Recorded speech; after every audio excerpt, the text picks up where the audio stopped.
27 ఒకసారి తెరవండి.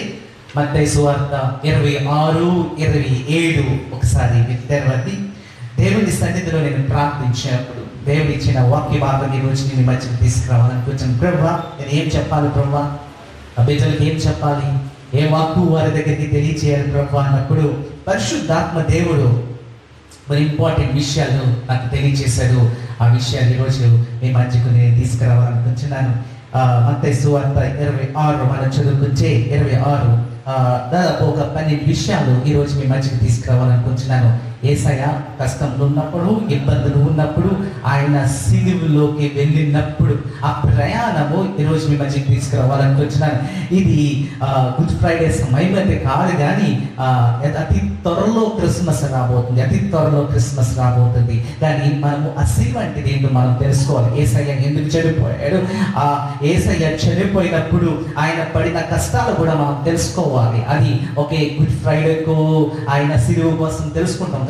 జీవితంలో ప్రతి దినము మనం ఏం చేయాలి, ఆయన సిలువ మనము మోయాలి. ప్రతి దినము మనం ఆ సిలువ మోయాలి.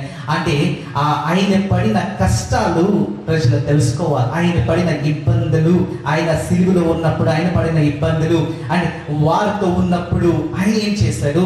అసలు ఈ మత్తయి గారు మనం చదువుకుంటే, ఈ మత్తయి చాప్టర్ మనం చదువుకుంటే, ఎంటైర్ ఆ పుస్తకం, ఆ సువార్త మనం చదువుకుంటే, ఆ సువార్తలో ఉండిన విషయాలు మత్తయి ఎంత చక్కగా వివరించాడంటే మనము ఒక్కొక్క పాయింట్ మనము చూద్దాం. ఇప్పుడు చూడండి, యేసయ్య ఈ లోకంలోకి వచ్చిన తర్వాత శిష్యులకు తెలియదా యేసయ్య చనిపోతాడని?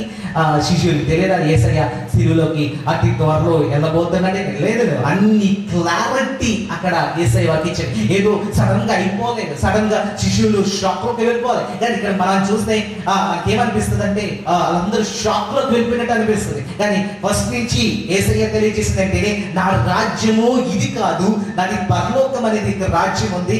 ఆ రాజ్యంలో నా తండ్రి ఉన్నాడు, దేవదూతలు ఉన్నారు, నేను ఆ సింహాసనం మీద అతి త్వరలో నేను కూర్చోబోతున్నానని అక్కడ ఆల్రెడీ దేవుడు తెలియజేశాడు. యేసయ్య తెలియజేశాడు, వచ్చింది పాపులను రక్షిస్తానికి వచ్చాను, ఒక మార్గాన్ని నేను వారికి ఒక మార్గము నేను తయారు చేయడానికి వచ్చానని చెప్పారు దేవుడు. ఆల్రెడీ యేసయ్య ఆల్రెడీ అక్కడ ఉన్న ప్రజలకు తెలియజేశారు, శిష్యులకు తెలియజేశారు. కానీ ఆ శిష్యులు చూడండి ఎంత కన్ఫ్యూజన్, అసలు కన్ఫ్యూజన్ అవ్వాల్సిన అంత అవసరం లేదు, కానీ ఇక్కడ కన్ఫ్యూజన్ అవుతుంది. చూడండి మత్తయి సువార్త 26:2 మనం చదువుకుంటే మొదటిది చూడండి, ఆ కన్ఫ్యూజన్ లోకి వెళ్ళిపోయి క్లారిటీ ఇచ్చాడు. నేను అన్నాడు, నేను అతి త్వరలో నేను చనిపోతున్నాను. ఒకసారి చదువుకుందామా? 2వ వచనం మనం చదువుకుంటే మత్తయి సువార్త 26:2 2 దినములు అయిన పిమ్మట పస్కా పండుగ వచ్చెననియు, అప్పుడు మనిషి కుమారుడు సిలువ వేయబడుటకై అప్పగింపబడుననియు మీకు తెలియనని చెప్పాడు.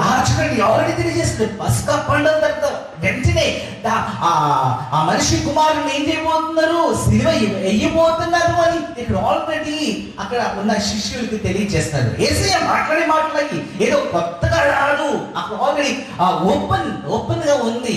ఏదో సడన్ గా అయిపోవాలి, సడన్ గా యేసయ్య వచ్చేసి అరెస్ట్ చేయడం కదా. ఆల్రెడీ శిష్యులతో యేసయ్య తెలియజేస్తున్నాడు. ఆల్రెడీ 2 రోజుల ముందే యేసయ్య ప్లానింగ్ లో ఉన్నాడు. ఆ ప్లాన్ అయిపోతుంది, ఇంకా అతి త్వరలో నేను సిలువ మీదకి వెళ్ళబోతున్నాను అని. మీరేమి ఇబ్బంది పడకండి, మీరు శ్రమ పడకండి, మీరు టెన్షన్ పడకండి అని ఆల్రెడీ అక్కడ శిష్యులతో దేవుడు యేసయ్య తెలియజేస్తున్నాడు. కానీ ఇక్కడ చూడండి, వారు ఎంత కన్ఫ్యూజన్ లో ఉన్నారు. చూడండి, అంటాడు మనిషి కుమారుడు అతి త్వరలో ఆయన ఎక్కడికి వెళ్ళబోతున్నాడు, సిలువ మీదకి వెళ్ళబోతున్నాడు అని చెప్పి ఆల్రెడీ అక్కడ క్లారిటీ ఇస్తున్నాడు. He was so clear, confusion లేకుండా అక్కడ మాట్లాడుతున్నాడు, కన్ఫ్యూజన్ లేకుండా మాట్లాడారు. 21 చదవమ్మా, 26:21 చదువుకుంటే 21:22 చదవమ్మా.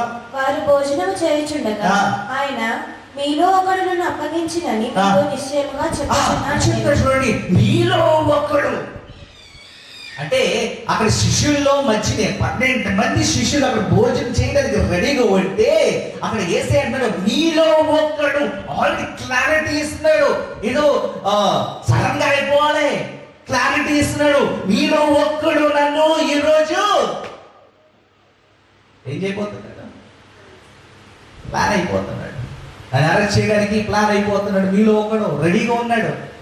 ఇంకా జరగలేదు కానీ యేసయ్య అక్కడ తెలియజేస్తున్నాడు, 2 దినాల్లో నేను సిలువ మీదకి వెళ్ళబోతున్నాను అని ఇంకొకడు ఇందులోనే మన గుంపులో ఉన్నాడు, ఎక్కడో బయట కాదు శత్రువు. మనం అనుకుంటాము శత్రువులు ఎక్కడో బయట నుంచి వచ్చేస్తారు అనుకుంటాం.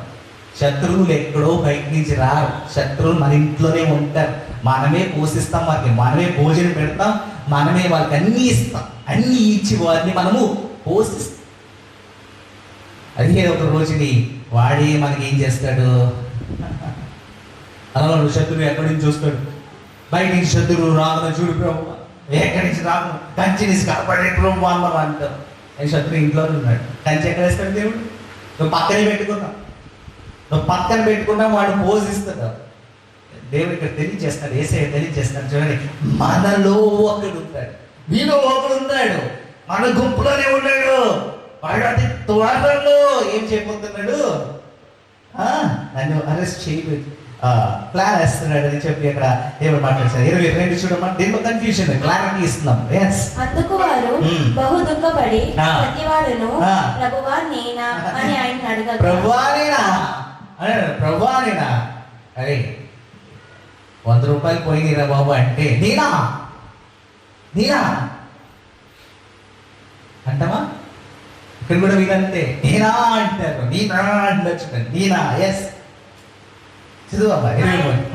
ఆయన నాతో కూడా పాత్రలో చెయ్యి ముంచి వాడెవడు వాడే నన్ను అప్పగించువాడు. చూడండి, పాత్రలో నాతో పాటు ఎవరైతే పాత్రలో మొదట చెయ్యి వేస్తాడు వాడే అంటే. చూడండి, అక్కడున్నారు అందరు.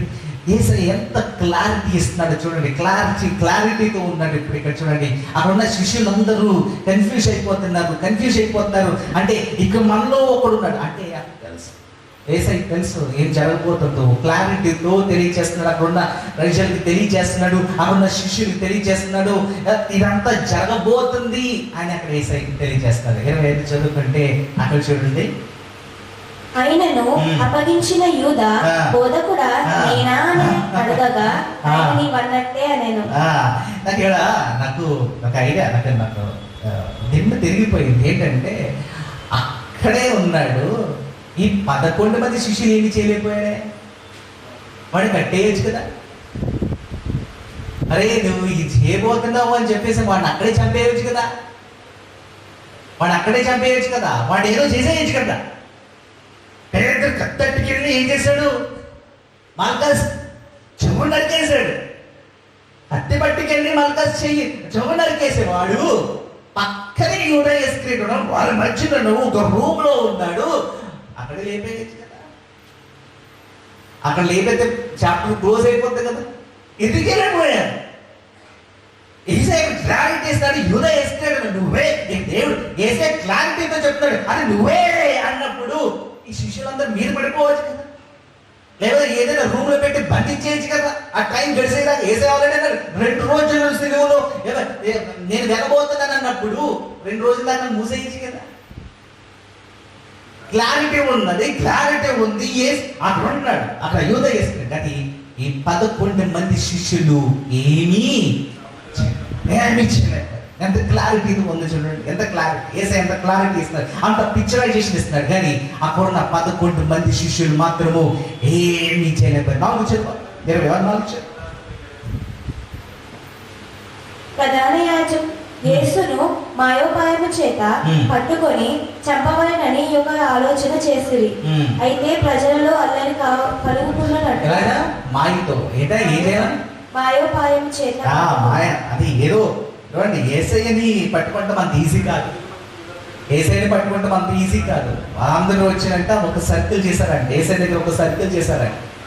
బైబిల్లో అందరూ సర్కిల్ చేశారంట. వీళ్ళు యాజకులు, ప్రధాన యాజకులు, అక్కడ ఉన్న యూదులు అందరూ యేసయ్యని ఇస్తారు, రౌండ్ సర్కిల్ సెంటర్ చేశారు.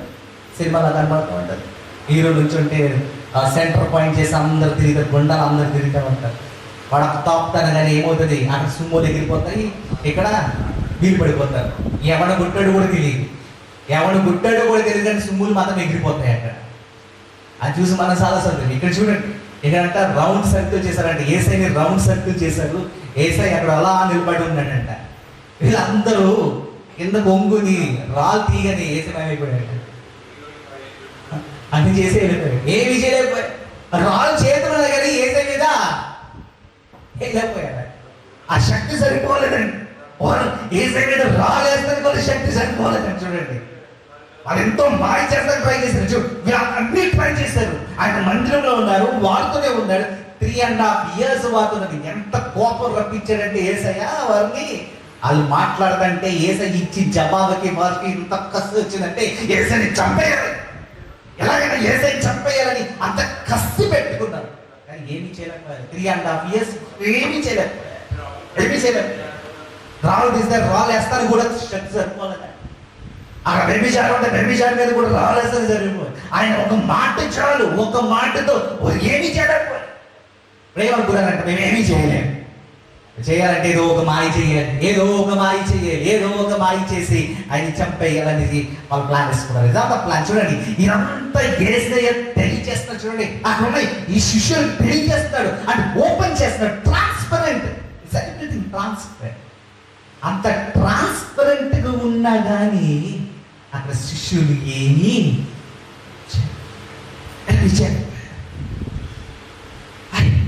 ఎందుకు ఏం చేయలేకపోయారు?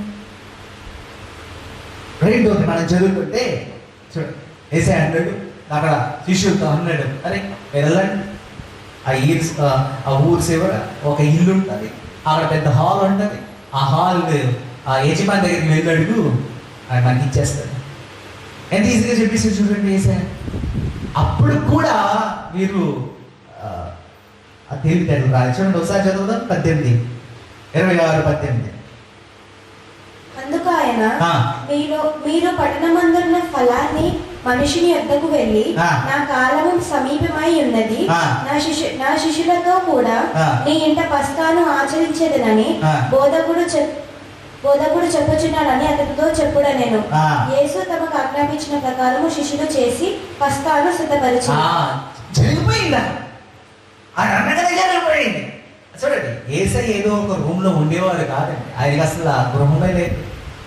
మన రోజు మనం గృహాల కోసం మనం ప్రార్థన చేస్తాం. అయ్యేలాగా పెద్ద గృహం కావాలి, ఇంత గ్రహం కావాలి. ఒక చిన్న గృహంలో మనం ఉండలేము, దాంతోపాటు ఇంకా పెద్ద గృహం కావాలి, పెద్ద ఆశిస్తూ ఉంటాం. కానీ ఏసయ్య ఆయన జీవితంలో 33.5 years ఆయన ఎక్కడ ఒక ఇంటిలోకి వెళ్ళి ఒక గృహంలో ఒక నీడలో ఉండటం అనేది మనకి ఎక్కడ కనపడదు. ఒక్కరు ఎవరైనా ఇంటికి వెళ్తే వారింట్లో ఉండమేమో ప్రార్థన చేయడం, అక్కడి నుంచి వెళ్ళిపోవడం, స్వస్థపరుస్తాం, వెళ్ళిపోవడం. ఆయన సమయం అంతా ఎక్కడ బయటే, అంతా బయటే. అంటే ఇప్పుడు ఏసై మనకు తెలియజేయాల్సింది ఏంటంటే ఆయన ఎక్కడుంటాడు? తన హృదయంలో ఉంటాడు. గృహంలో ఉండడానికి ఆయన రాలే. ఆయన గృహంలో ఉండి ఆ ఎంజాయ్మెంట్ చేస్తానికి ఏసై రాలే. ఏసై స్థానం ఎక్కడ? మన హృదయంలో. అందుకని ఆయన బయట ఉన్నాడు, మనల్ని లోపల పెట్టాడు. ఆయన బయట ఉండి మనల్ని లోపల పెట్టాడు. ఆయన మనము మన ఇంటిలో పెంచుకోవాలంటే మనము ఆయనలాగా మనము మారిపోవాలి. ఆయనలా మారిపోతేనే ఆయన మన ఇంటికి వస్తాడు. అంటాడు మనకు ఒక హాల్ కావాలి, ఒక పెద్ద హాల్ కావాలి. ఆ హాల్ మీరు వెళ్ళి అరేంజ్ చేయండి అన్నవి వెంటనే జరిగిపోతుంది. వెళ్ళారు అడగనే వెంటనే అక్కడ అరేంజ్మెంట్ చెప్పేది. ఎంత ఈజీగా అక్కడ అరేంజ్మెంట్ జరిగిపోయింది ఒక్కసారి చూడండి. అప్పుడు కూడా శిష్యులు మాత్రం అనుకోవాలి, అయ్యో గాడిదలు అంటే గాడిదలు వచ్చేస్తున్నాయి. దాని ముందే దినం చూసారు గాడిదలు అంతే కదా, 2 గాడిదలు వస్తాయి. తల్లి పిల్ల 2 గాడిదలు వచ్చేస్తాయి. గాడిదలు కూడా ఏసయ్య మాట వెంటనే చూడండి, గాడిదలు కూడా ఏసయ్య మాట. అప్పుడు కూడా శిష్యులకు కూడా నాలెడ్జ్ లేదు, టైం పడింది, ఇప్పుడు మనం ఏదో చెయ్యాలి, అసలు ఏంటి పరిస్థితి ఏంటి అని వాళ్ళకి ఇప్పుడు కూడా వాళ్ళకి తెలియరాలే. హాల్ కూడా అరేంజ్ అయిపోయింది. ఇప్పుడు హాల్లోకి వెళ్ళారు. రెండోది వాళ్ళ హాల్ అంతా అరేంజ్ చేసుకున్నారు. ఎన్ని విషయాలు జరిగాయి. క్లారిటీ ఇస్తున్నాడు దేవుడు, వాటికి క్లారిటీ ఇస్తున్నాడు. 4వది మనం చదువుకుంటే చూడండి, 4వది 29 చదువు. 29 చదువు. నా తండ్రి రాజ్యములో మీతో కూడా నేను ఈ ద్రాక్షారసము కొత్తదిగా త్రాగుదిన. చూడండి, ఇక్కడ ఏం చేస్తున్నాడంటే యేసయ్య ఆ హాల్లో చేసింది ఏంటంటే వాళ్ళందరూ కూర్చున్నారు, టేబుల్ దగ్గర కూర్చున్నారు. వాళ్ళందరూ 11 మంది 12 మంది, అదే కదా బల్ల కదా మనం తీసుకుంటాం. బల్ల అది ద్రాక్షరసము, ఇంకా ఏం తీసుకుంటాం? రొట్టెని మనం తీసుకుంటాం. రొట్టె ద్రాక్షరసం మనము తీసుకుంటాం. చాలా మంది నమ్మిందండి. నాకు చదువుతుంటే దేవుడు నాకు కొన్ని విషయాలు తెలియజేశాడు. ఏంటంటే మనం అనుకునేది ఏంటంటే మనం తీసుకుంటుంటే యేసయ్య కూడా తీసుకున్నట్టే అనుకుంటామా? ఎంతమంది అనుకున్నారు? నేను తీసుకుంటే యేసయ్య తీసుకున్నట్టే, ఆయన రక్తము ఆయన. సరే, ఎంతమంది అనుకున్నారండి నేను తీసుకుంటే ఆయన కూడా తీసుకున్నట్టే? ఎవరు లేరా? చాలా మంది అనుకునేది ఏంటంటే నేను తీసుకుంటున్నానంటే అయింది కాబట్టి నేను తీసుకుంటున్నాను, నాతో పాటు కూడా ఆయన కూడా తీసుకుంటున్నాడు. ఆయన తీసుకుంటాడు. ఇది మందిరంలో యేసయ్య రక్తము యేసయ్య శరీరం నేను తీసుకున్నానంటే యేసయ్య నా పక్క నుండి యేసయ్య కూడా తీసుకున్న, ఆత్మీయంగా యేసయ్య కూడా తీసుకుంటున్నాడని మనం అనుకోవచ్చు. చాలా మంది నమ్మింది కూడా అదే, నాతో పాటు యేసయ్య కూడా తీసుకుంటున్నాడని మనము నమ్మేస్తాం. కానీ ఇక్కడ యేసయ్య అనే మాట ఏంటంటే అన్నాడు, చూడండి అక్కడే ఉంది పాయింట్. యేసయ్య అన్నాడు ఏంటంటే, చూడమ్మా 28 నుంచి ఇది నా రక్తము అనగా పాపక్షమాపణ నిమిత్తము అనేకుల కొరకు చంపబడిన చిందింపబడుచున్న నిబంధన రక్తము. ఆయన రక్తం ఇచ్చేశాడు. yes నెక్స్ట్, నా తండ్రి రాజ్యములో మీతో కూడా నేను ఈ ద్రాక్షారసము కొత్తదిగా త్రాగు దినము వరకు ఇంకను దాన్ని త్రాగునని మీతో అన్నాడు. ఇంక నేను త్రాగను, ఇంక ఎట్టి పరిస్థితి ముట్టుకోని అంటున్నాడు దేవుడు. ఏంటంటే ఈ శరీరము, ఈ రొట్టె అండ్ ఈ ద్రాక్ష రసము నేను ముట్టుకోను. ఎప్పటిదాకా? తండ్రి రాజ్యం వచ్చేదాకా. అంటే ఆ రాజ్యంలో ఎవరితో పాటు తింటాడంట? మనతో తింటాడంటే యేసయ్య. అప్పుడు దాకా, ఆ రాజ్యం వచ్చేదాకా యేసయ్య దాన్ని ముట్టుకోని అంటున్నాడు. ఇప్పుడు మత్తయి సువార్తలో మాత్రమే అక్కడ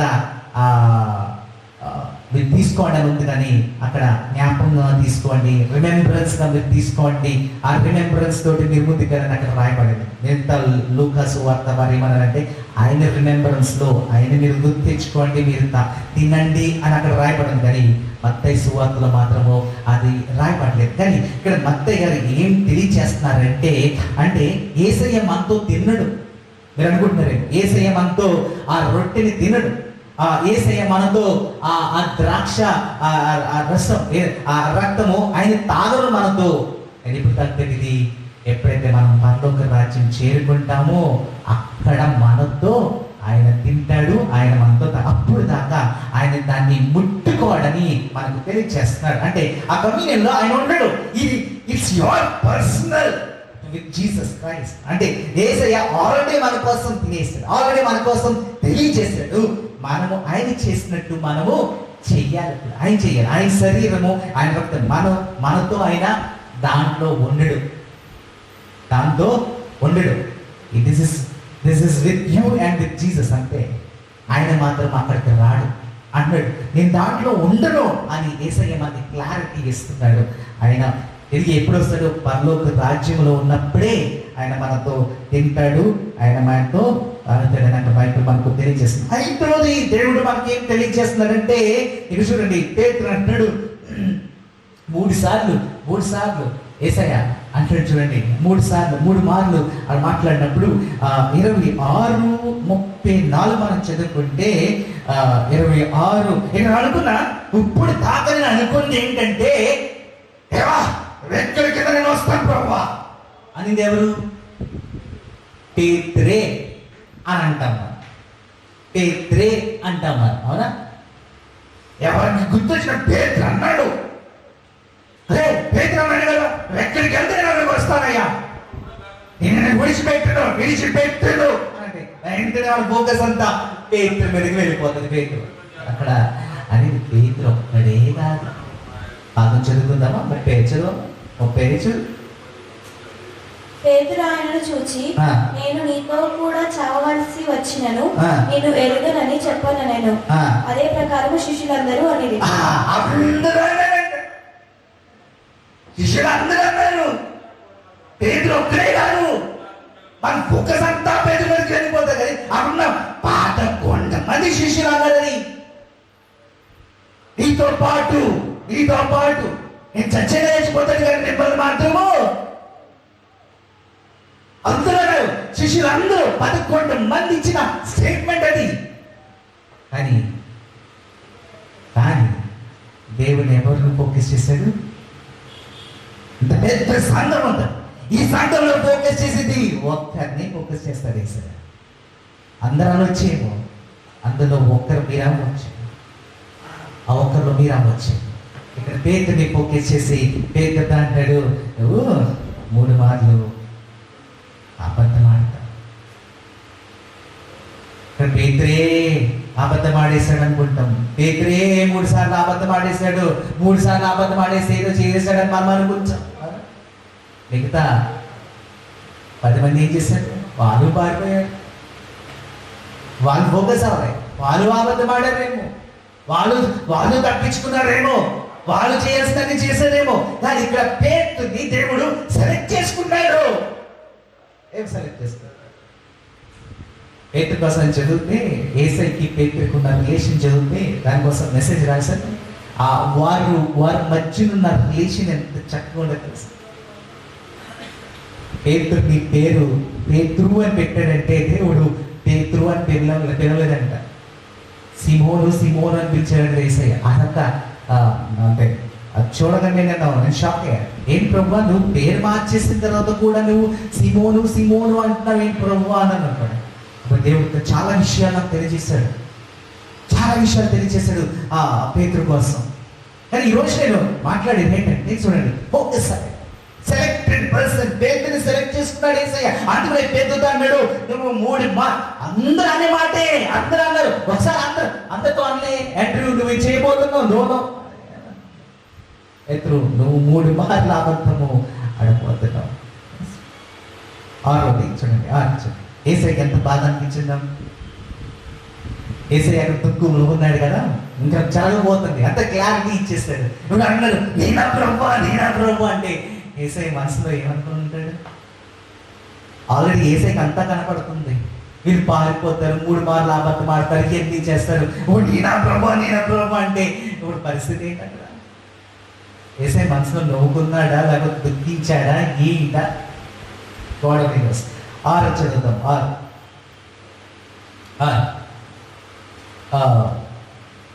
6 మనం చదువుకుంటే చూడండి, గెత్సెమనే తోటలోకి యేసయ్య వెళ్ళిపోతాడు. గెత్సెమనే తోటలో చూడండి, వారు దాదాపు భోజనం చేసింది ఎప్పటికి మేబీ అంటే యూదులందరూ భోజనం ఎప్పుడు చేస్తారంటే ఈవినింగ్ 6 o'clock 7 o'clock భోజనం చేసేస్తారు.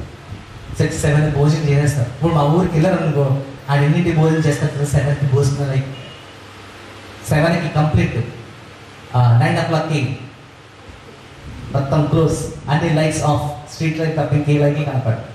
అలా ఉంటుంది మా ఊరంతా. ఇక్కడ యూదా దేశంలో కూడా అలాగే ఉంటుంది, యూదులు కూడా అలాగే ఉంటారు. వాళ్ళు త్వరగా తినేస్తారు, త్వరగా పడుకుంటారు. ఇక్కడ చూడండి, అంటే త్వరగా తినేస్తారు, దట్స్ వాట్ దే డూ.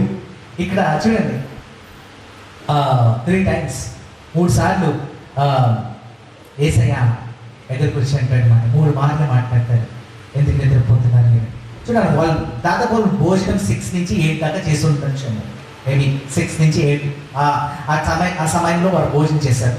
ఒక లాంగ్ వాక్ తీసుకున్నారు యేసయ్య, శిష్యులందరూ ఒక లాంగ్ వాక్ వెళ్ళారు. అది ఎక్కడికి? గెత్సెమనే తోటకు వెళ్ళారు. 1 గంట పట్టుండొచ్చు, 1 గంట. ఆ గంటలో వారు అక్కడికి వెళ్ళారు.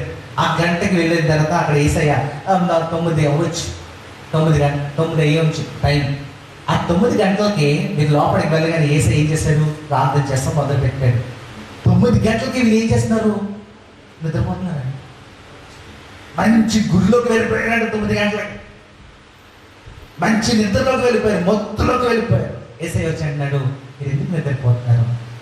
సమయం చాలా దగ్గరగా ఉంది, ఎందుకు నిద్రపోతున్నారు? మళ్ళీ ఇంకో గంట అయ్యి మళ్ళీ యేసయ్య రాగానే మళ్ళీ ఆ గంటకి మళ్ళీ నిద్రపోతారు. మళ్ళీ ఇంకో గంట, 12 అయిపోయింది టైం, 12 అయిపోయింది. వీళ్ళు ఫుల్గా నిద్రలో ఉన్నారు, ఎంత నిద్రలో ఉన్నారు చూడండి.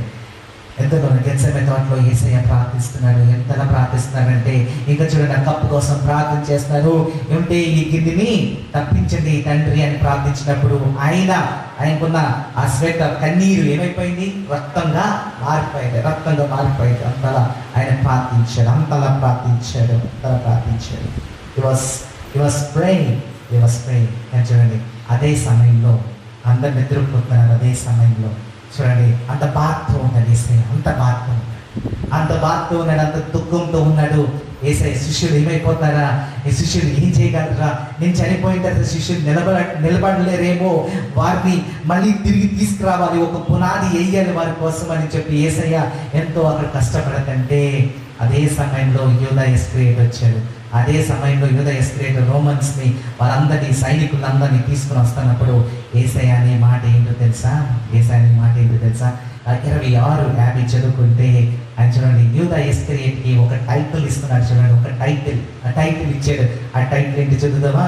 యేసు చెలికాడా, నీవు చేయుచున్నది చేయమని అతనితో చెప్పాడు. ఏంటంటే మై ఫ్రెండ్, స్నేహితుడా అంటున్నాడు. చూడండి, స్నేహితుడా అంటున్నాడు. చూడండి ఎంత ప్రేమతో. చూడండి అసలు ఆ యూదా ఇస్కరియోతు యేసయ్యని చంపేస్తున్నాడు. చూడండి, యేసయ్యని చంపేస్తున్నాడు, అప్పచెప్పేస్తున్నాడు. అంటే ఆయన ఒక అంతకుడు అయిపోతున్నాడు ఇక్కడ. ఇప్పుడు ఒక అంతకుడిని ఇక్కడ యేసయ్య ఏమంటున్నాడు, స్నేహితుడా అంటున్నాడు. చూడండి ప్రేమతో, స్నేహితుడా నువ్వు ఏం చేయాలనుకుంటావు వచ్చే స్నేహితుడా అంటున్నాడు. చూడండి చూడండి అంత యేసయ్య ప్రేమ ఎంతో గొప్ప. చూడండి, ఆయనకి ఇంత కూడా కోపం రాలే, అలాంటి పరిస్థితుల్లో కోపమే రాలే, అని జరగబోతుంది. అది యూదా ఇస్కరియోతు చేశాడు. 3.5 years నాతో ఉన్నాడు. అలాంటిది యూదా ఇస్కరియోతు స్నేహితుడా.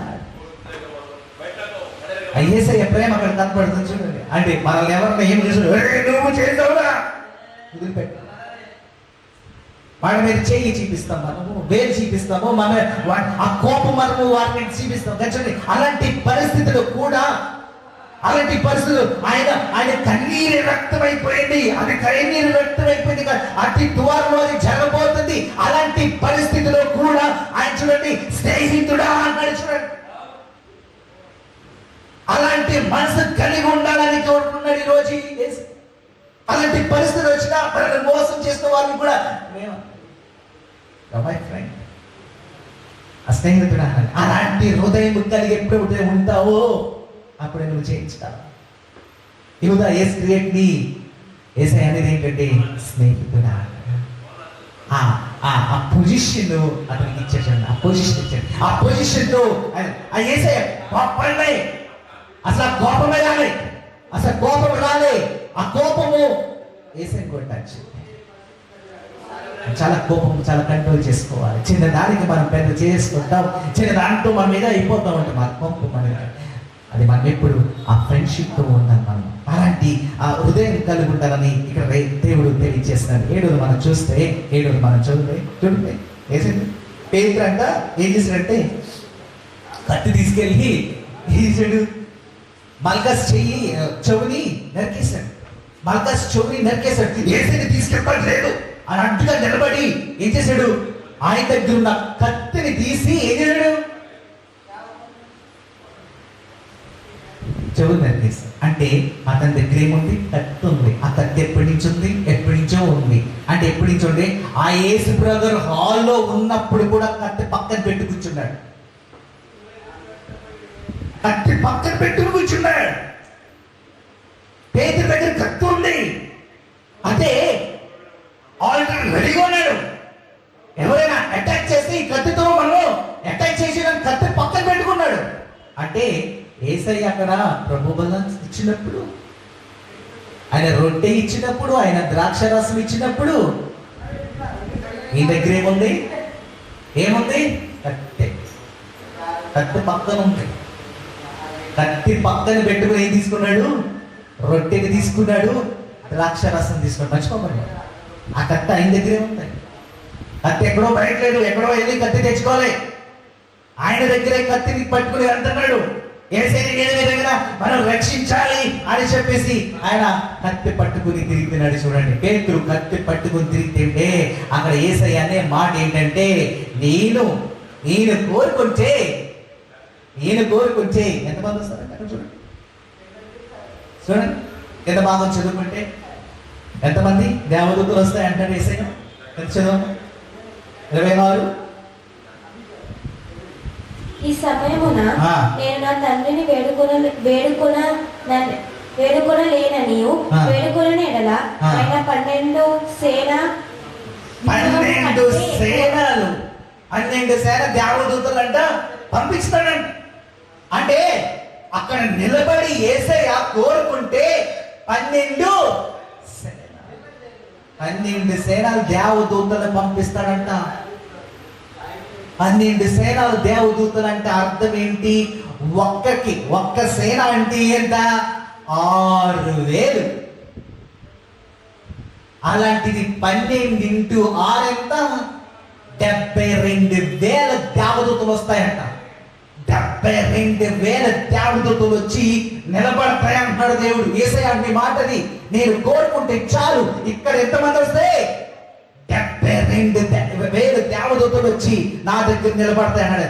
72,000 దేవదూతలు అంటే ఒక్క దేవదూత ఏం చేయగలదు? ప్రకటన గ్రంథం మనం చదువుకుంటే, ప్రకటన గ్రంథము 21వ వచనం మనం చదువుకుంటే, ప్రకటన గ్రంథం 21వ వచనం చదువుకుంటే ఒక్క దేవదూత అంటే ఏం చేయగలదు? ఒకసారి చదువుకుందాం. మరియు పెద్ద సంఖ్యలు చేత పట్టుకొని ఆకాశం యొక్క తాళము చెవి గల ఒక దేవదూత పరలోకం నుండి దిగి వచ్చుట చూచితిని. అది సర్పమును అనగా అపవాదియు సాతాను అను ఆ గడ సర్పమును పట్టుకొని 1000 సంవత్సరములు వాణ్ణి బంధించి. ఒక్క దేవదూత అంటే సాతాను పెట్టుకుని వెళ్ళిపోతాడంట. సాతాను వాడు ఎన్ని మాయలు చేస్తున్నాడు, ఎన్ని చేస్తున్నాడు, ఒక్క దేవుడు సరిపోతుందంట ఒక్క సాతాన్ని పట్టుకుంటానికి. అలాంటిది యేసయ్య దగ్గరికి ఎంతమంది వస్తున్నారు? 72,000 దేవదూతలు వస్తాయని అక్కడ యేసయ్య అంటాడు. చూడండి, అంటే యేసయ్య కోసము అవి నిలబడి చేయగలరు. చూడండి, యేసయ్య ఆ మాట అన్నాడా? ఆ మాట అన్నాడో లేదో కానీ పేతురు అక్కడి నుంచి పారిపోయాడు. పేతురు పారిపోయాడు, దాక్కుంటున్న మొదలు పెట్టాడు. చూడండి, 54 చదువుకుంటే 26, 54 మంది చదువుకుంటే చూడండి అక్కడ పేతురు పరిస్థితి ఏం జరిగిందో. నేను వేడుకొనిన ఎడల ఇలాగ జరుగున నేను లేఖనము ఎలాగ నెరవేరును అతనితో చెప్పాను. ఆ గడియలోనే యేసు జన సమూహములను చూచి బందిపోటు దొంగ మీదకు వచ్చినట్లు కత్తులతోనూ గుదిలతోనూ నన్ను పట్టుకొని వచ్చిదిరా. నేను అనుదినము అక్కడి నుంచి పేతురు అక్కడ మాయపడ్డాడు. పేతురు లేడు, ఇంకా ఆ సీన్ లో పేతురు లేడు. పేతురు ఉంటే పేతురు కూడా అరెస్ట్ చేసేది. అక్కడ పేతురు పారిపోయాడు. అక్కడ ఉన్న శిష్యులందరూ పారిపోయారు. వాళ్ళని పేతురు చెట్టు పక్కన దాక్కుని చూస్తున్నాడేమో, కత్తలేదు ఇంకా చెట్టు పక్కకి దాక్కుని చూస్తున్నాడేమో. యేసయ్య ఏం చేస్తారా అని ఎదురు చూస్తున్నాడేమో. చూడండి, దేవుడు ఇక్కడ తెలియజేసిన మాట ఏంటంటే 72,000 మంది రాగలంటే దేవదూతలు యేసయ్యని రక్షిస్తానికి. ఏదంటే మనం చూస్తే ఇక్కడ ఏం జరుగుతుందంటే అక్కడ 2 నెగటివ్ సాక్ష్యాలు, అంటే అబద్ధ సాక్ష్యాలు నిలబడ్డారు. మన జీవితంలో కూడా అబద్ధ సాక్ష్యాలు ఎక్కువ వస్తూ ఉంటాయి.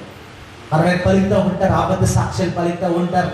మన మీద నెగిటివ్ నిందలు వేస్తూ ఉంటారు, మన మీద తప్పు నిందలు వేస్తూ ఉంటారు, మాట్లాడతారు. అది మీరు చేయకపోయినా కానీ ఎవరో ఒకరి సాక్షిని తీసుకొచ్చి ఆరి ద్వారా మీకు జరిగింది అని చేయొచ్చు మన జీవితంలో. అలా చాలా మందికి అలా జరిగింది కూడా. ఎన్ని జరిగినా కానీ దేవుడు అద్భుతాలు చేస్తాడు. ఇక్కడ చూడండి, యేసయ్య జీవితంలో కూడా 2 అబద్ధ సాక్ష్యాలు తీసుకొచ్చారు. అలా ఏమంటారంటే, నువ్వు మందిరాన్ని నాశనం చేస్తాను, మందిరాన్ని పడగొట్టేస్తానన్నాడు. ఒక సాక్షి. 2 అంటే 3 దినాల తర్వాత అది తిరిగి కడతానన్నాడు. అదొక అబద్ధ సాక్షి. అంటే 3 దినాల తర్వాత ఇది కట్టగలమా? ఆ హేరోదు కట్టడానికి చాలా ఇయర్స్ పట్టాయి. యూదులకు తెలుసు ఎన్ని ఇయర్స్ పట్టినాయో. సొలొమోను మందిరం కట్టడానికి ఎన్ని ఇయర్స్ పట్టింది? బట్ ఐడియా క్వశ్చన్ వేయకూడదు. మాస్టర్ ఒక్క రోజుతో అయిపోతాయి. ఇయర్స్ పట్టాయి ఒక మందిరాన్ని కట్టడానికి, ఇయర్స్ పట్టాయి. అలాంటిది యేసయ్య అనేది ఏంటంటే 3 దినాల మీద అక్కడ నెగిటివ్ అంటే అబద్ధ సాక్ష్యాలు గుర్తించారు. ఏమంటున్నారంటే వాళ్ళు, ఒకటి ఆయన మందిరాన్ని నాశనం చేస్తానన్నాడు, 2 తిరిగి మళ్ళీ 3వ దినం కంటే అబద్ధ సాక్ష్యము. 2 సాక్ష్యం తీసుకుని చూడండి, వీళ్ళందరూ ఏం చేశారంట? 26, 63 చదవమ్మా, తొందరగా చదవ. అందుకు ప్రధాన యాజకుడు ఆయనను చూచి, నీవు దేవుని కుమారుడు అయితే, క్రీస్తు అయితే ఆ మాట మాతో చెప్పమని జీవము గల దేవుని తోడని నీకు. చూడండి, ప్రధాన యాజకుడు మాట్లాడండి. ఎవరి ముందు మాట్లాడుతున్నాడండి? ఎవరిని ముందు పెట్టుకున్నాడు? జీవం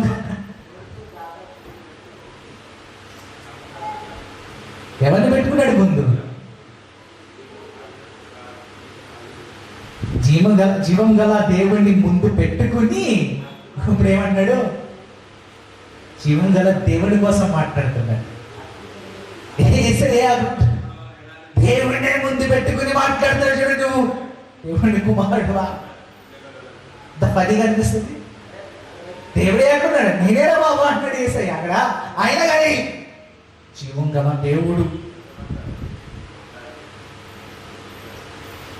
64 ఇది మొదలుకొని మనిషి కుమారుడు సర్వశక్తుని కుడి పార్శ్వమున కూర్చున్నట్టయు. యేసయ్య తెలియజేస్తుందండి. ఇది చదివితే నాకు చాలా ఆశ్చర్యంగా అనిపించింది. యేసయ్య సిలువ కోసం చూస్తలే. అక్కడ చూడండి, ప్రధాన యాజకుడితో మాట్లాడుతూ యేసయ్య అనే మాట ఏంటంటే రెండో రాకడ కోసం మాట్లాడుతున్నాడు. రెండో రాకడ కోసం యేసయ్య ఎక్కడ మాట్లాడుతున్నా క్షణంగా అనిపించింది. మా యేసయ్య బాధను చూస్తలే. యేసయ్య నాకు సిలువలో తీసుకెళ్ళి నాకు సిలువ వేసేస్తారు, నాకు చంపేస్తారు, లేకపోతే నేను చచ్చిపోతాను. 3 ఏమి యేసయ్య చూడలే. యేసయ్య ఏం చూస్తున్నాడంటే అదిగో మేఘాల మీద తిరిగి రాబోతున్నాడు, మనిషి కుమారుడు తిరిగి రాబోతున్నాడు, దైవ కుమారుడు రాబోతున్నాడు, మేఘాల మీద రాబోతున్నాడు అని ఇక్కడ ఆ ప్రధాన యాజకుడికి తెలిసాడు. అంటే ఆయన ఎవరి కోసం తెలియజేస్తున్నాడు? రెండో రాకడలో యేసయ్య తిరిగి రాబోతున్నాడు. ఈ రెండో రాకడలో ఆయన చేయబోయేది ఏంటో ఆయన ప్రధాన యాజకుడికి తెలియజేస్తున్నాడు. It's also showing us the second coming. రెండో రాకడ. మనమందరం ఆ రెండో రాకడ కోసం ఎదురు చూస్తాం. యేసయ్య ఎప్పుడు వస్తాడని ఆ రెండో రాకడ కోసం ఎదురు చూస్తాం. ఆ రెండో రాకడ కోసమే యేసయ్య తెలియజేస్తాడు. చూడండి, యేసయ్య ఆయన మరణం కోసం ఆలోచిస్తలేదు, ఆయన దాని కోసం టెన్షన్ పడలేదు. రెండో రాకడ కోసము ఆయన తెలియజేస్తాడు. రెండో రాకడ రాబోతున్నాడు. That's what he's saying there. అయినా ఆ సిలువ కోసమే మాట్లాడలేదు, ఆ బాధ కోసమే మాట్లాడలేదు. ఈ రోజు అందరూ మనం రెడీగా ఉండాలి. రెండో రాకడ కోసం సంతోషంగా రెండో రాకడలో నేను రాబోతాను. That's what we are ready. We should be ready. ఆ రెండో రాకడ ఆయన ఎప్పుడైతే శబ్దము కోరుతారో అందరూ పరిశుద్ధులందరూ ఎత్తబడ్డారు. దానికోసం తెచ్చిన ప్రధాన యాజకుడు అంటాడు అందరూ ఎత్తబడతారు. చూడు, ఆ ఎత్తబడి గుంపులో ఉన్నావా లేదా? 9 మనం చదివితే యూదా ఇస్కరియోతు ఎన్ని అద్భుతాలు చూడలేదండి. యేసయ్య ఎక్కడికి వెళ్ళినా యూదా ఇస్కరియోతు పక్కనున్నాడు. డబ్బు చెంచి పట్టుకుని యేసయ్య ఎక్కడికి వెళ్ళినా ఉన్నాడు. అలాంటి యూదా ఇస్కరియోతు అద్భుతాలు చూశాడు. చనిపోయిన వాళ్ళు తిరిగి లేచిన వాళ్ళు చూశాడు. అంటే కాళ్ళు లేని వాళ్ళు తిరిగి వారి కాళ్ళు వచ్చినాయి. కుష్ఠరోగులు బాగుపడతాం చూశాడు. అన్ని అద్భుతాలు యూదా ఇస్కరియోతు చూడలేదా?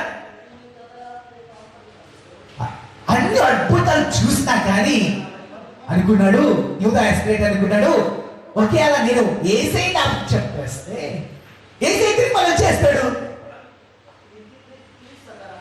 యేసయ్య తిరిగి వచ్చేస్తాడు. టెన్షన్ లేదు అని అనుకున్నాడు. ఆ టెన్షన్ లేని జీవితంలో ఉన్నాడు. ఎందుకంటే అన్న అద్భుతాలు చూస్తాడు. ఎలా యేసయ్య తప్పించుకుని వస్తాడు. 100 మంది వచ్చిన యేసయ్యని పట్టుకోలేదు. అలాంటిది నేను ఆ డబ్బు తీసుకుంటే ఏముంది?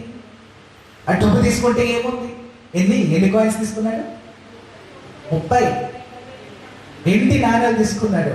30 సిల్వర్ కాయిన్స్ తీసుకున్నాడు. 30 సిల్వర్ కాయిన్స్ తీసుకుని అనుకుంటున్నాడు ఏం కాదు, యేసయ్యకి ఇది ఈజీ, రోమన్స్ అంతా ఈజీగా వాళ్ళని ఓడించేయగలడు, వచ్చేయగలడని యూదా ఇస్కరియోతు అనుకున్నాడు. పాపం. నిజంగా చెప్పాలి, ఆయన హృదయం అదే ఉంది. అలాగే ఆలోచించాడు. యేసయ్య అద్భుతాలు చేసాక ఎవరైనా తప్పించుకుని వచ్చేస్తాడని. ఇక్కడ యూదా ఇస్కరియోతు అనుకుంటే చూడండి ఎంత బాధపడ్డాడు చూసాడు.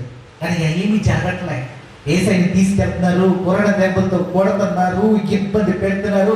ఆయన శరీరం నుంచి రక్తం కారుతుంటే ఇదంతా చూసాక మనసు పడుకున్నాడంట యూదా ఇస్కరియోతు. అయ్యో నా యేసయ్యని తీసుకెళ్ళిపోతున్నారు, నా యేసయ్యని సిలువ వేసేస్తున్నారు. యేసయ్య తప్పించుకోలేడా? ఇది అద్భుతం చేయడా? ఎలాగైనా యేసయ్యని సిలువ వేసేస్తారని చెప్పి వీళ్ళంట బతిమాలుకున్నారంట. యాజకుల దగ్గరికి, ప్రధాన యాజకుల దగ్గరికి వెళ్ళి బతిమాలుకున్నాడు, లేదు ఈ డబ్బు తిరిగి తీసేసుకోండి, నాకు ఈ డబ్బు వద్దు, నా యేసయ్య నాకు కావాలని బతిమాలుకున్నాడు. అనుకున్నాడు అద్భుతాలు చేస్తే వచ్చేస్తాడు అనుకున్నాడు, కానీ కాదు, అది కాదు. నేను తప్పుగా ఆలోచించుకున్నా. బాధపడుతున్నాడు. ఆ బాధతో వెళ్ళి అక్కడ డబ్బును ఏం చేసినట్ట, ఇస్త్రీ కొట్టాడంటండి. చదువా, ఇస్త్రీ కొట్టాడు. అప్పుడు ఆయనను అప్పగించిన యూద ఆయనకు శిక్ష విధింపబడగా చూచి ప్రాయశ్చిత్తపడి ఆ 30 వెండి నాణెములు ప్రధాన యాజకుని యొద్దకును పెద్దల యొద్దకును మరలా తెచ్చి నేను నిరపరాధి రక్తమును అప్పగించి పాపము చేసి తినని చెప్పాను. పాపం చేశాను, నేను చేసేది తప్పు, ఆయన రిలీజ్ చేసేయండి, నాకు వద్దు, ఈ డబ్బు నాకు వద్దు, ఆయన రిలీజ్ చేసేయండి. ఆయన వెళ్ళి బతిమాలుకున్నాడు, కాలని పట్టాడు. ఈ పాపం డబ్బు మాకు వద్దు అని చెప్పేసి అక్కడి నుంచి ఎంత బాధపడ్డాడు చూడండి. యూదా ఇస్కరియోతు ఎంత బాధపడ్డాడు. ఇంకా బాధ నుంచి బయటకు రాలేకపోయాడు. అయ్యో అంత గొప్ప నీతి మంత్రిని ఈరోజు సిలివైపోతుంది, అది నేనే కారణం అందుకే యేసయ్య కూడా ఒక మాట అంటే, ఆ వ్యక్తి పుట్టకున్న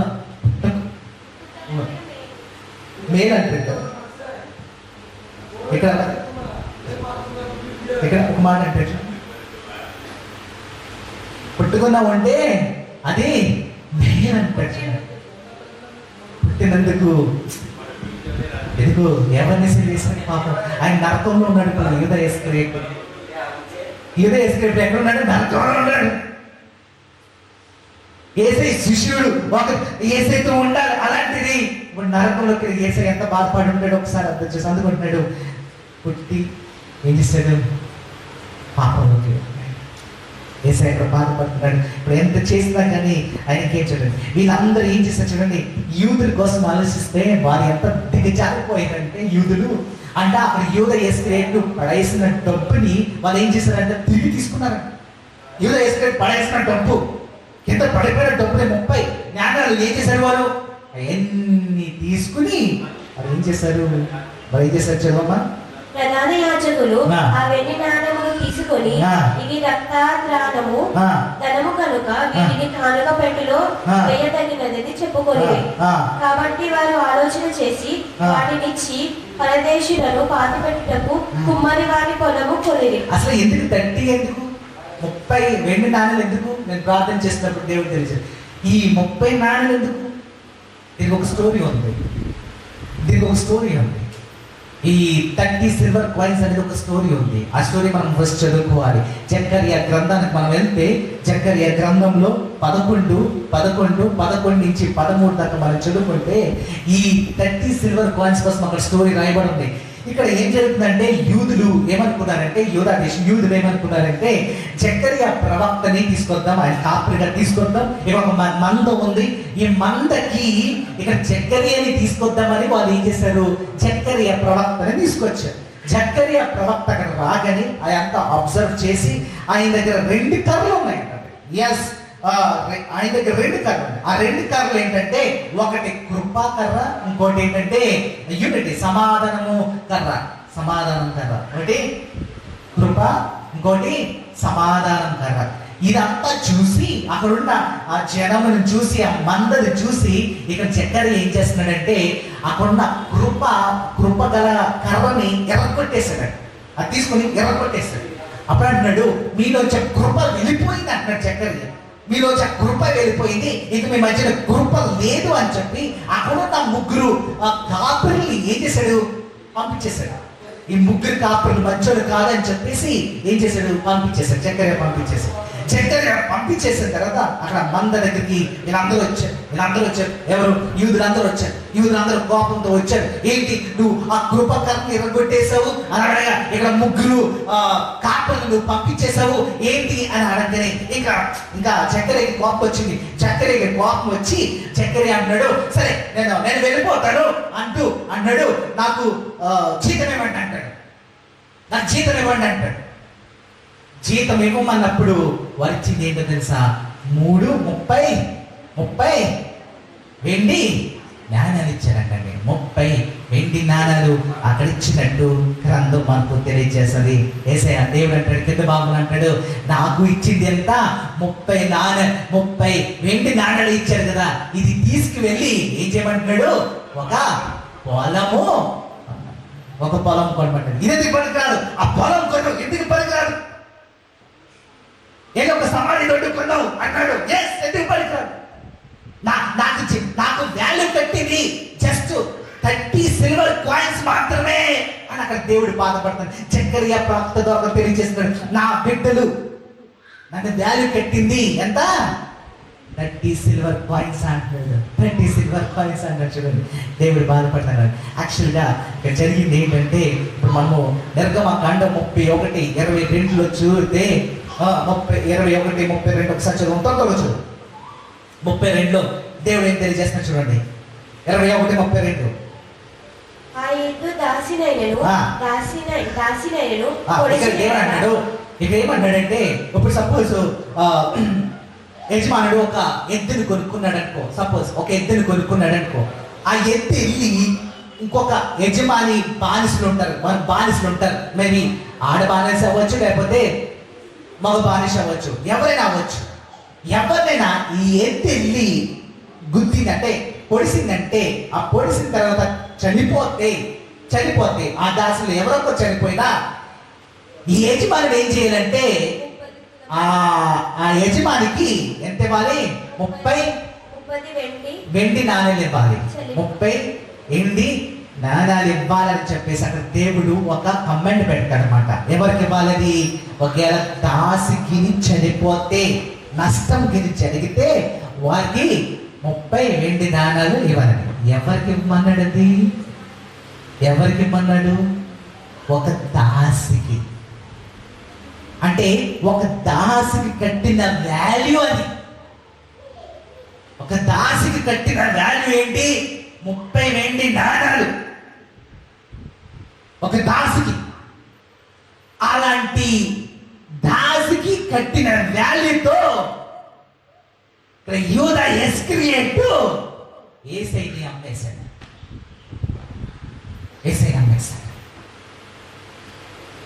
అంటే యేసయ్యని ఎలా చూపించాడు? అక్కడ ఒక దాసిగా చూపించాడు.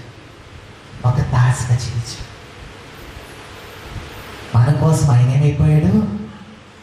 దాసుడైపోయాడు. మనం ఇప్పుడు దాసులం కాదు. మన కోసం ఆయన ఏమైపోయాడు? దాసుడైపోయాడు. ఇక్కడ గ్రంథం మనకు తెలియజేస్తుంది. పిలాతు ఎందుకు పనికిరాడండి? వేస్ట్ గాడు.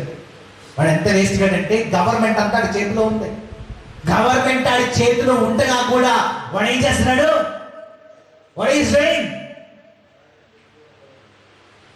అడుగుతున్నాడు క్వశ్చన్స్. ఏం క్వశ్చన్స్ వేస్తున్నాడు? అరే బరబ్బా ఉన్నాడు, బరబ్బానా? పక్కనే బరబ్బా ఉన్నాడు, ఇంకొక వైపున యేసే ఉన్నాడు. ఎవరిని రిలీజ్ చేయండిరా అంటున్నాడు. ఇప్పుడు రిలీజ్ చేయాల్సింది ఎవరు? పిలాతు. అడిగింది క్వశ్చన్స్ వాళ్ళని అడుగుతున్నాడు. ఇప్పుడు ఎలా ఉందంటే, కోర్టులో ఆర్డర్ ఉంది, కోర్టులో మీరందరూ కూర్చుంటే అక్కడ ఖైదీ ఉన్నాడు. మిమ్మల్ని చూసి వీడిని ఏం చేయాలి అని జడ్జి అడిగితే మీరేమంటారు? ఈ జడ్జికి ఏమీ తెలియదు. అలాంటి డమ్మీ క్యాండిడేట్ ఇప్పుడు ఏమడుగుతున్నాడంటే, బలపని రిలీజ్ చేయాలా లేదా ఏసై రిలీజ్ చేయాలా? వీడు ఎందుకు పనికిరాడండి? ఏసైకి అర్థమైపోయి మౌనంగా నిల్చున్నాడు. వీడు వేస్ట్ అని తెలిసిపోయింది. ఇక వేస్ట్ అయినప్పుడు ఇంకేసై ఏం జవాబు ఇచ్చినా వేస్తే, వాడు ఎందుకు పనికిరాడని ఏసైకి అర్థమైపోయింది. ఏసై సైలెంట్ అయిపోయింది. ఆడి క్యారెక్టర్ అది. అలా చాలా మంది ఉన్నారు. వాళ్ళ నిర్ణయాలు తీసుకోవాలి, వేరే వారి నిర్ణయం మీద ఆధారపడేవారు చాలా మంది ఉన్నారు. సొంత నిర్ణయం తీసుకుని వెళ్ళాలి. ఫస్ట్ ఓన్ డిసిషన్ తీసుకుని వెళ్ళాలి. వీళ్ళు ఆటలాగా మీరు డిసిషన్ తీసుకున్నారుగా మీరు అంటే 11 లాస్ట్ ఇంకా చదువు 27 చదువుకుంటే అక్కడ చూడండి, ఎరుసలేములో కుమార్తెలు వీళ్ళందరూ ఏం చేస్తున్నారు? వాళ్ళందరూ దుఃఖపడతారు. వాళ్ళందరూ యేసయ్య దగ్గరికి వచ్చారు. యేసయ్య దగ్గర రాగానే అయ్యో అక్కడ చాలా అంట యేసయ్య ఏం చేస్తున్నాడంట, యేసయ్య శిలువ మీద ఉండి యేసయ్య అన్నాడు, అక్కడ ఒక మాట అంటున్నాడు, తండ్రి నన్ను ఎందుకు విడిచిపెట్టావని అడగగానే అక్కడంట ఏలియా అని పిలుస్తున్నాడు, ఏలియా అని పిలుస్తున్నాడు అని చెప్పి వాళ్ళు ఏం చేశారంట, అందులో ఒక్కడు భయపడిపోయాడు. ఏలియాకి వస్తాడేమో, ఏలియా వచ్చి మమ్మల్ని ఏదో చేసేస్తాడు. అది యూదులు ఏలియా నమ్ముతారు, మోషే నమ్ముతారు. ఓకే, ఏలియాకి వస్తే మన పరిస్థితి అంటే అవుట్. ఏలియా వస్తే అవుట్. అటు ఏం చేశాడంటే అక్కడున్న ద్రాక్షరసం, చేరిన ద్రాక్షరసం దాంట్లో స్పాంజ్ ముంచి పరిగెత్తుకుంటూ వెళ్ళిపోయాడంట. ఏలియా రాకూడదు, ఎట్టి పరిస్థితి ఏలియా రాకూడదు, పరిగెత్తుకుని వెళ్ళిపోయి పెట్టేస్తాడంట నోటి దగ్గర. అంటే ఏంటి, యేసయ్య పలకకూడదు, ఏలియాని పలకకూడదు, ఏలియా రాకూడదు, ఏలియా వచ్చిన మన పరిస్థితి అంతా అవుట్ అనుకుని భయపడి భయంతో ఆయన అక్కడ పరిగెత్తుకుంటూ వెళ్ళి ఏం చేశాడంట, ఆయన ఆ స్పాంజి ఆయన నోటి దగ్గర పెట్టాడంట. అది 27:50 అక్కడ రాయబడి ఉంది. 12వ మనం చదువుకుంటే ఎన్ని జరుగుతున్నాయి మనం చూస్తున్నాం. లాస్ట్ అన్నాడు యేసయ్యని తీసుకెళ్తున్నారు, ఆ కోర్టుకి తీసుకెళ్లారు, కోర్టులో శిక్ష వేశారు. ఇక్కడ శిష్యులు చూస్తున్నాము, శిష్యులు చూస్తే గాడిదలు వచ్చినాయి, ఆ హాల్ అంతా అరేంజ్ అయింది, అక్కడ భోజనం చేశారు. ఆ భోజనం చేసినప్పుడు అక్కడ బలలో వాళ్ళు పాల్గొన్నారు. యేసయ్య అంటున్నాడు, లేదు మీలో ఒకడు ఉన్నాడు, మీలో ఒకడు ఏదో చేయబోతున్నాడు, మీలో ఒకడు త్వరలో తీసుకెళ్ళబోతున్నాడు, త్వరలో నన్ను అరెస్ట్ చేయించిపోతున్నాడు, నేను ఇంకా 3 రోజులు నేను చనిపోతున్నాను, మళ్ళీ తిరిగి ఎన్ని డ్రామా జరుగుతుంది. ఆ యేసయ్య సిలువ వైపు తీసుకెళ్లారు. ఆ గొల్గొతా కొండ మీద యేసయ్య సిలువ వేస్తున్నారు. ఆ సిలువ వేస్తున్న సమయంలో అక్కడందరూ స్త్రీలు ఉన్నారు, అక్కడ ఎవరు స్త్రీ, అక్కడ ఎవరు శిష్యులు లేరు, శిష్యులు ఎక్కడ కనపడలేదు, అందరూ పారిపోయారు, దూరాన్ని పారిపోయారు. యోహాను మాత్రం ఒక్కడే ఉన్నాడు, చూస్తున్నాడు. అందరూ దుఃఖంలో ఉన్నారు. అరే నువ్వే మెస్సయ్య అయితే, నువ్వే రాజు అయితే ఆ శిలువ నుంచి కింద దిగిరా అంటున్నారు, అని నిందలేస్తున్నారు. యేసయ్య మీద ఉమ్మె వేస్తున్నారు, ఆయన మీద కిరీటం పెట్టారు, ఆయన రక్తం అంతా కారుతుంది, శరీరం అంతా రక్తంతో ఉన్నారు. మేకలు దిగ్గొట్టారు, దొంగలు అక్కడ 2 దొంగలు ఉంటే ఒక దొంగ మారిపోయాడు, పరదేశం వెళ్ళిపోయాడు. ఇంకొక దొంగ అంటున్నాడు, నువ్వే నిజమైన మెసేజ్ అంటే కిందికి దిగిరా అంటున్నాడు. ఇవన్నీ కాంటెస్ట్ చూస్తుంటే అక్కడ ఒక డ్రామా జరిగింది, ఒక డ్రామా. ఆ డ్రామా చూస్తుంటే ఏంటి ప్రభా ఈ డ్రామా అంతా, ఏంటి ప్రభా ఈ డ్రామా అంతా ఎప్పుడు జరిగిందంటే అప్పుడు యేసయ్య నాకు తెలియజేసిన మాట ఏంటంటే, ప్రకటన గ్రంథం మనం చదువుకుంటే, ప్రకటన గ్రంథం 13:8 చదువుకుంటే అక్కడ యేసయ్య తెలియజేసిన మాట ఏంటంటే, ఇదంతా ఎప్పుడు జరిగిందంట, ఇదంతా ఎప్పుడు జరిగింది, ఏదో వచ్చిన దేవుడు తెలిసి ఇదంతా ఇది ఎప్పుడు జరిగింది. ఒకసారి చదవమ్మా, 13:8 చదివితే ఇదంతా ఎప్పుడు జరిగింది. భూనివాసులందరూ అనగా జగదుత్పత్తి మొదలుకొని అందింపబడి ఉన్న గొర్రెపిల్ల యొక్క జీవ గ్రంథమందు. చూడండి, ఇదంతా ఎప్పుడు జరిగింది, భూమి పునాది వేయక ముందే, ఇదంతా జరిగిపోయిందట. ఇదంతా డ్రామా అంతా జరిగిపోయింది. అందుకే యేసయ్య ఈ డ్రామా అంతా ఎప్పుడో చూసాడు, ఎప్పుడో ఎక్స్పీరియన్స్ అయింది. అది భూమి తయారవ్వకముందే యేసయ్య సిలువలోకి వెళ్ళబోతున్నాడు, యేసయ్య సిలువలో మరణిస్తాడు. అదంతా యేసయ్య చూశాడు. అందుకే ప్రకటన గ్రంథం తెలియజేశాడు, ఇదంతా నేను చూశానని అక్కడ యోహాను గారికి తెలియజేస్తుంది. ఇదంతా జరిగింది, భూమి పునాది వేయక ముందే జరిగిపోయింది. అదంతా భూమి తయారవ్వకముందు జరిగింది కాబట్టి ఇదంతా అలా జరిగింది. అందుకని యేసయ్యని ఎవ్వరూ కాపాడలేకపోయారు. అది జరగాలి. ఈరోజు కరోనా వైరస్ వచ్చింది అనుకుంటున్నారేమో, జరగాలి. ఎందుకు, భూమి పునాది వేయక ముందే అలాంటి వైరస్ వస్తుందని దేవుడికి ఆల్రెడీ తెలుసు. రక్షణ దేవుడి రాకడ వచ్చే వరకు ఎన్ని జరుగుతాయి, అన్ని భూమి పునాది వేయక ముందే అని తెలుసు. అందుకనే ఇదంతా ప్లాన్ ప్రకారం జరిగిందండి. ఈ ప్లాన్ లో దేవుడు కోరుకునేది ఏంటంటే మనము ఆయనతో ఉండాలని కోరుకుంటున్నాడు. That's what is asking us to be. ఆయనలాగా మారిపోవాలని యేసయ్య కోరుకుంటున్నాడు. దయచేసి అందరూ లేచి నిలబడండి, మనం ప్రార్థన చేసుకుందాం. దేవుడు ఈరోజు మనతో మాట్లాడాడు. దయచేసి అందరూ లేచి నిలబడండి. దేవుడు మనతో మాట్లాడి దేవుడు ముందుకు నడిపిస్తున్నాడు. yes God Jesus. అంత దయచేసి నిలబడండి. దేవుని వైపు చూడండి. మనం